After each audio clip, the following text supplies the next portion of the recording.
સુરતમાં ખોટા દસ્તાવેજના આધારે લોન લેનાર અને બાદમાં લોન ભરપાઈ ન કરનાર આરોપીની ધરપકડ કરી લેવામાં આવી છે. સુરતના અડાજણ વિસ્તારમાં ખોટા દસ્તાવેજ બનાવી લોન મેળવી લોનની રકમ ભરપાઈ ન કરનાર વિરુદ્ધ ફરિયાદ નોંધાઈ હતી.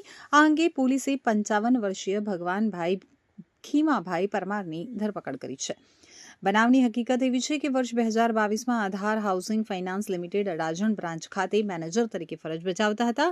ફરિયાદીએ કતારગામ વેડ રોડ પાસે આવેલ પ્રભુનગર સોસાયટીમાં પ્લોટમાં મિલકત હયાત ન હોવાથી તેમ છતાં બોગસ શેર સર્ટિફિકેટ બનાવી તેના આધારે અશાંત ધારાનો હુકમ મેળવી અને ખોટા દસ્તાવેજ રજૂ કર્યા હતા અને આધાર હાઉસિંગ ફાઇનાન્સ લિમિટેડમાં બીજા અન્ય આરોપીઓની મદદગીરીથી 20,66,000થી વધુની હોમ લોન મેળવી હતી, જે લોનની રકમ આજ સુધી ભરપાઈ કરી નથી, જેની બેંકના મેનેજરે ફરિયાદ નોંધાવી હતી. જે ફરિયાદના આધારે પોલીસે ખોટા દસ્તાવેજ બનાવી લોન મેળવવાના ગુનામાં ભગવાનભાઈ ખીમાભાઈ પરમારની ધરપકડ કરી કાયદેસરની કાર્યવાહી હાથ ધરી છે.